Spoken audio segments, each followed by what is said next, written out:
ఒకప్పుడు తల్లిదండ్రులకు ఎటువంటి చదువు ఉండేది కాదు. వ్యవసాయం, కూలి పనులు చేసి పిల్లల్ని చదివించేవారు. అలాంటి పిల్లలు కలెక్టర్స్, ఇంజనీర్స్, డాక్టర్స్ అయ్యేవారు. కానీ ఇప్పుడు ఈ జనరేషన్లో తల్లిదండ్రులు బాగా చదువుకున్న వాళ్ళు ఉన్నారు. వాళ్ళ దగ్గర పెద్ద పెద్ద డిగ్రీస్ ఉన్నాయి, లక్షలు సంపాదించే ఉద్యోగాలు ఉన్నాయి. కానీ వాళ్ళ పిల్లలు ఏం చేస్తున్నారు? ఇన్స్టాగ్రామ్లో చిల్లర డాన్సులు, క్రింజ్ యాక్టింగ్స్ చేస్తున్నారు. ఏదైనా చేసి ఇంటర్నెట్లో వైరల్ అయ్యేందుకు తమ జీవితాన్ని పణంగా పెడుతున్నారు. విలువైన సమయాన్ని వృధా చేసుకుంటున్నారు. ఈ కాలపు పిల్లల్ని మీరు ఎప్పుడు చూసినా వాళ్ళ చేతిలో ఫోన్ ఉంటుంది. రీల్స్ చూస్తూ ఉంటారు, లేదా ఏదైనా ఆన్లైన్లో గేమ్ ఆడుతూ ఉంటారు.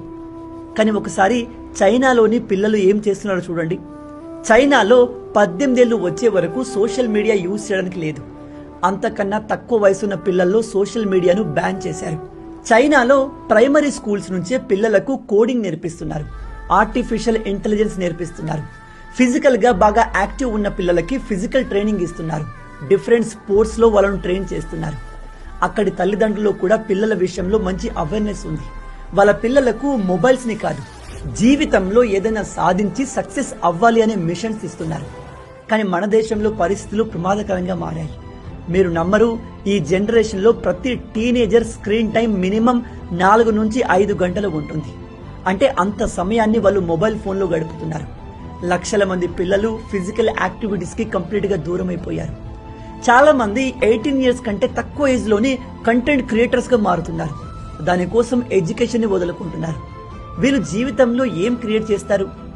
ఇంకో 2-3 సంవత్సరాలు ఇలా రీల్స్ చేస్తూ టైంపాస్ చేస్తారు. ఆ తర్వాత ఏంటి?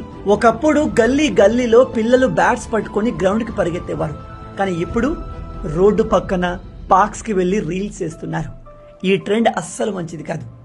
మనకంటే ఎంతో అడ్వాన్స్ అయిన చైనా అక్కడి పిల్లలు సోషల్ మీడియా యూజ్ చేయకూడదు అని బ్యాన్ చేసేసింది. అంటే వాళ్ళు ఊరికే ఈ డిసిషన్ తీసుకుని ఉండరు. అందుకే ఈ వీడియో చూస్తున్న పేరెంట్స్ అందరికీ చెప్తున్నాను, పిల్లల విషయంలో జాగ్రత్తగా ఉండండి. వాళ్ళకు కంప్లీట్ గా ఫోన్స్ ఇవ్వకండి అని చెప్పట్లేదు, కానీ phone and social media usage ని లిమిట్ చేయండి. ఎక్కువగా ఫిజికల్ యాక్టివిటీస్ పైన ఫోకస్ చేసేలా చేయండి. పిల్లలతో రీల్స్ చేయండి, కానీ వాళ్ళకు రియల్ లైఫ్ ఏంటో కూడా చూపించండి. మీరు ఇప్పుడే మీ పిల్లల విషయంలో జాగ్రత్త పడలేదా, భవిష్యత్తులో వారిని చూసి బాధపడాల్సి ఉంటుంది. ఈ విషయం ప్రతి పేరెంట్స్ కి తెలిసేలా వీడియోను షేర్ చేయండి. మన దేశంలో కూడా చైనా లాగా పిల్లలు సోషల్ మీడియాను యూజ్ చేయకుండా బ్యాన్ చేస్తే బాగుంటుందా? మీ ఆలోచనల్ని కింద కామెంట్లో చెప్పండి.